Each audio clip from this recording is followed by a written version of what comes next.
हालचाल कोण कसं करतं, म्हणजे कोण कसं चालतं. आता बघा खारुताई बघितलं तुम्ही, आकाराने एवढीशी असते पण ती कशी चालते, झाडावर सरसर चढते, झाडावर सरसर उतरते, म्हणजे खारुताईची हालचाल वेगळी आहे. हत्तीची हालचाल वेगळी आहे. हत्ती असा सावकाश चालतो.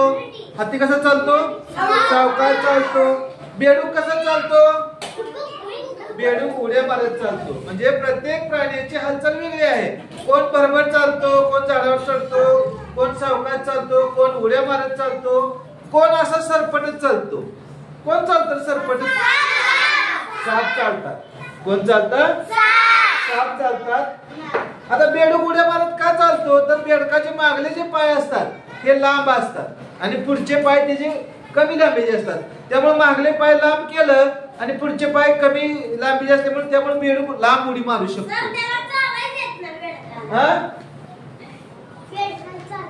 गाय का पाहतो शौर्य, सांग बरं. गाय दूध देते आणि गायच्या शेणापासून खत तयार होतं. बरं, शेळी, म्हैस, गाय. अजून तुम्ही आपापसात बोलायचं नाही, तुम्हाला बोलायला कोणी सांगितले रे. आता एक वेगळा प्रकार आहे घरघुशी प्राणी. म्हणजे आपल्या घरात आपण पाळत नाही पण ते येऊन राहतात, जबरदस्ती घरात घुसतात. असे प्राणी सांग बरं गौरी, कोणते कोणते प्राणी घरात घुसतात. मांजर तर आपण पाळतो, आपण पाळत नाही पण घुसतात. उंदीर घुसतात, उंदीर, घुस, कधी कधी साप पण घरात येतात. हे घरघुशी प्राणी आहेत. परत मुंग्या, मुंगळे हे सुद्धा घरघुशी आहेत. ते सुद्धा आपल्या घरात घुसत असतात. त्याच्यानंतर बघा, आता बघा आपले जे प्राणी आहेत, प्राण्यांचे वेगवेगळे आपण प्रकार बघितले. आता काही प्राण्यांचे गट बघूया. आता पहिला जो गट आहे बघा, असे काही प्राणी आहेत की त्यांच्या पिल्लांना दूध पाजतात किंवा त्यांची पिल्लं आपल्या आईला दूध पितात. अशा प्राण्यांचा एक गट आहे. कोणते कोणते प्राणी आहेत की जे आपल्या आईला दूध पितात ते बघा. मांजर आपल्या आईला दूध पितं, गायचं वासरू गायला दूध पितं, शेळीचे करडू आईला शेळीला पितं, कुत्र्याचं पिल्लू कुत्र्याला पितं, म्हैस, घोडा, गाढव, डुक्कर इत्यादी जे प्राणी आहेत, हे जे प्राणी आहेत ते प्राणी काय करतात, आपल्या पिल्लांना दूध पाजतात. आपल्या पिल्लांना दूध पाजतात. दुसरं वैशिष्ट्य काय आहे, या प्राण्यांना पाय किती असतात, 4 असतात. आणि बऱ्यापैकी साधारणतः ह्या प्राण्यांचे कान लांब असतात. गायचा कान लांब असतो, शेळीचा कान लांब असतो, म्हैशीचा कान लांब असतो, घोड्याचा लांब असतो. म्हणजे जे साधारणतः ज्यांची पिलं दूध पितात असा जो गट आहे त्या पिलांच्या आईचं कान लांब असतात, त्यांचे पाय 4 पाय असतात. दुसरा बघा, आता आपण प्राण्यांचा दुसरा गट बघूया. त्यामध्ये पक्षी येतात. पक्षी म्हणजे काय, ज्यांना 2 पाय असतात आणि 2 पंख असतात आणि त्यांना चोच असते. हा गट असतो तो पक्ष्यांचा. त्यामध्ये बघा, पक्ष्यामध्ये गरुड आणि घार आणि बहिरी ससाना, या गरुडाचे पंख इतके मजबूत असतात की तो ढगाच्या वर आकाशात जाऊ शकतो. जिथे चिमणी, कबूतर जाऊ शकत नाही. पाऊस जरी पडायला लागला तर त्या पावसाच्या ढगाच्या वर गरुड जातो. इतकी त्या गरुडाच्या पंखामध्ये ताकद असते. आलं लक्षात. आकाशात सर्वात उंच उडणारा प्राणी पक्षी कोणता, गरुड आणि घार. घारीचे पण पंख तसेच असतात, मजबूत असतात. त्याच्यानंतर दुसरा बघा, पक्ष्यामधला कोंबडी 2 पंख असतात पण लय उंच उडते का, लगेच उडते आणि खाली पडते. बदक पक्षी आहे पण हवेत खूप उडता येत नाही. मोर पक्षी आहे पण हवेत खूप उंच उडता येत नाही, कारण त्यांचं शरीर जड असतं. कोंबडी, बदक, मोर आणि शहामृग हे पक्षी आहेत पण हवेत खूप उंच त्यांना उडता येत नाही. ते उड्या मारत किंवा जवळ जवळ उडतात आणि पुढे जाऊन आणखी चालत जातात. त्यामधला शहामृग हा एक असा पक्षी आहे, हा इतका फास्ट पळतो, उडत नाही, इतका फास्ट पळतो तो कारच्या वेगापेक्षा पण जास्त असतो. कार गाडीला तो मागे टाकू शकतो, इतका खूप वेगाने धावणारा हा पक्षी आहे शहामृग.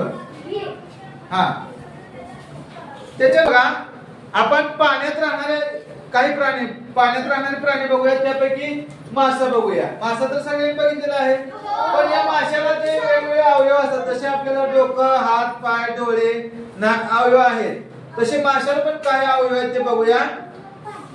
हे तोंड आहे, हे काय आहे? पोट आहे. हा डोळा आहे हे आपल्याला माहिती आहे. पण डोळ्याच्या माग इथं असा एक त्याला असा पडदा असतो आणि तो असा वर खाली करतो. त्याच्या मार्फतच मासा आपलं श्वासोश्वास घेतो.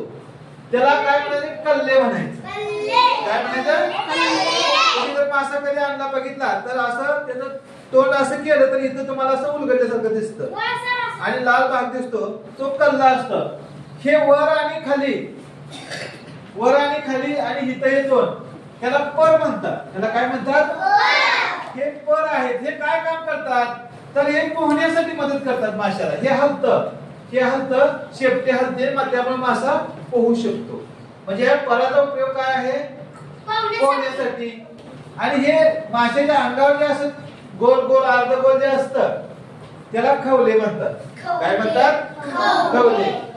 मासा कुठे राहतो आपल्याला माहिती आहे. मासा कुठे राहतो? पाण्यात राहतो. आणखी काही प्राणी पण पाण्यात राहतात. खेकडा राहतो, कासव राहतं, है की नाही? काही साप राहतात, मगर पण असते. मुलांनो, आता आपण प्राण्यांचा एक गट बघूया. सरपटणारे प्राणी. सरपटणारे म्हणजे सरपटच चालणारे, ज्यांचं शरीर चालताना जमिनीला टेकल्यासारखं वाटतं, असे चालणं म्हणजे त्याला सरपटणं म्हणायचं. आता सापाला अजिबात पायच नसतात, त्यामुळे साप जमिनीवर सरपटतच चालतो. बरोबर? म्हणजे सगळे साप सरपटतच चालतात. अगदी नाग, धामीण असू द्या, नाहीतर मोठा अॅनाकोंडा असू द्या, अजगर असू द्या, सगळे साप कसे चालतात? सरपटत चालतात. त्यानंतर पाल बघितले आपण. पालीचे पाय एवढेसे असतात, सरड्याचे पाय एवढेसे असतात. त्यांना पाय असतात पण ते जमिनीवर चिटकूनच चालतात, म्हणून त्याला सरपटत चालणाऱ्या प्राण्यामध्ये त्यांचा समावेश होतो. साप, पाल आणि सरडा हे सरपटत चालणारे प्राणी. आता आपण प्राण्यांचा एक गट बघणार आहोत, कीटक. कीटक म्हणजे काय? की ज्या प्राण्यांना 6 पाय असतात. किती पाय असतात? 6 पाय असतात. असा जो गट असतो त्यांना कीटक म्हणूया. मग आपल्या परिसरामध्ये, आपल्या घरामध्ये कीटक भरपूर येतात. त्यांना आपण त्यांच्यापासून त्रास होतो आपल्याला, आपण वैतागून जातो. त्यामध्ये बघा, डास. डास आपल्याला संध्याकाळची वेळ झाली की आपल्या घरात मच्छर शिरतात. मच्छर म्हणजे डास. या डासाला 6 पाय असतात. किती पाय असतात? 6. माशा, घरामध्ये गोळ काहीतरी सांडले की माशा येत असतात, त्यांना पण 6 पाय असतात. झुरळाला पण 6 पाय असतात. आणि जे फुलपाखरे असतात, किडा असतात ना सगळे, पंख, ज्याला पंख असतात, ते सगळे फुलपाखरे असतात, ते सगळे कीटक आहेत. ते काय आहेत? कीटक आहेत. म्हणजे त्याची जी पिल्लं असतात वटवाघळाची, ती त्या वटवाघळाला दूध पिऊन मोठी होतात. म्हणजे वटवाघूळ काय करतो? आपल्या पिल्लांना दूध पाजतो. आपल्या पिल्लांना म्हणजे वटवाघूळ पक्षी आहे तरी पण तो आपल्या पिल्लांना दूध पाजतो. बाकीचे पक्षी दूध पाजत नाही. बघा, कोंबडी आपल्या पिल्लांना दूध पाजते का? नाही. बदक पाजते का? नाही. मोर पाजतो का? नाही. पोपट पाजतो का? नाही. वटवाघूळ असा एकमेव पक्षी आहे की ज्याला पंख असतात पण तो आपल्या पिल्लांना दूध पाजतो. असा वटवाघूळ एक पक्षी आहे. आलं लक्षात तुमच्या? आणि बघ, या वटवाघुळाचा समावेश कुठल्या गटात होतो? दूध पाजणाऱ्या गटात होतो. जे प्राणी वाघ, कुत्रा, मांजर, शेळी, मेंढी, घोडा, शेळी हे सगळे आपल्या पिल्लांना दूध पाजतात. तसं हा वटवाघूळ पक्षी देखील त्या प्राण्यांच्या गटात पडतो जे प्राणी आपल्या पिल्लांना दूध पाजतात, याच्यामध्ये मोडत असतो. तुम्ही जरा डोकं चालवा. इथं मी काय गट दिलाय बघा. गाय, कुत्रा, शेळी, उंदीर आणि मांजर हा गट कशाचा आहे? यांची पिल्लं दूध पिऊन मोठी होतात. म्हणजे हे आपल्या पिल्लांना दूध पाजणारा ग्रुप आहे, है की नाही? दुसरा गट बघा, कावळा, चिमणी, पोपट, कोंबडा हे हवेत उडणाऱ्या पक्ष्यांचा गट आहे. बरोबर. तिसरा गट बघा, सरडा, पाल आणि साप. ह्या सरपटत चालणाऱ्या प्राण्यांचा एक हा गट आहे. आता आपण ह्या 2 लेक्चर मध्ये बघितले की प्राण्यांचे वेगवेगळे प्रकार आहेत, वेगवेगळे रंग आहेत. कोण छोटा आहे, कोण मोठा आहे, कोण हवेत उडतोय, कोण पाण्यात चालतोय, कोण आपल्या पिल्लांना दूध पाजतोय, कोण पाजत नाही, कुणाला चोच आहे, कोण रंगीबेरंगी आहे, कोण काळा आहे. असे अनेक प्राणी आपण बघितले. पण याही पेक्षा जगामध्ये अनेक वेगवेगळ्या प्रकारचे प्राणी आहेत, त्याची पण तुम्ही माहिती मिळवू शकता. कुणाचा रंग वेगळा आहे, कुणाचं रूप वेगळा आहे, कुणाचा आकार वेगळा आहे, कोण वेगळी हालचाल करतो, अशा वेगवेगळ्या, कोण पाण्यात राहतो, कोण उंच झाडावर राहतो, कोण जमिनीवर राहतो, अशा वेगवेगळ्या प्राण्यांची आपल्याला माहिती मिळवल्यावर आनंदच मिळणार आहे. आणि अशी माहिती तुम्ही जरूर मिळवा आणि मग अशा प्राण्यांना आपण त्यांचं वर्गीकरण आपल्याला करता येतं, त्यांच्यापासून आपल्याला बरीचशी छान माहिती मिळवता येते. समजलं तुम्हाला मुलांनो? आपण काय शिकलो बघा मुलांनो, आकाश, जमीन आणि पाणी या 3 ठिकाणी वेगवेगळे प्राण्यांचा संचार असतो. म्हणजे आकाशात उडणारी वेगळी, पाण्यात वेगळे आणि जमिनीवर राहणारे प्राणी वेगळे वेगळे असतात. काहींचे रंग, आकार, तसेच काहींच्या हालचाली वेगवेगळ्या असतात. अशा बाबतीत सुद्धा प्राण्यांमध्ये विविधता आढळते. काही प्राण्यांचा आपल्याला उपयोग होतो, त्यांना आपण पाळीव प्राणी म्हणतो. तर काही प्राणी जंगलात राहतात किंवा त्यांचं स्वतः जीवन ते जगत असतात. तर काही प्राण्यापासून आपल्याला त्रास पण होतो, हे पण आपण शिकलो.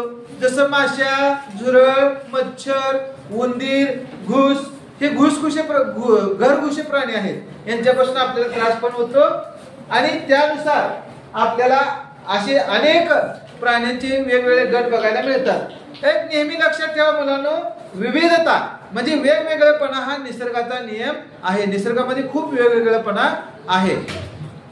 इथं आपला हा धडा संपला.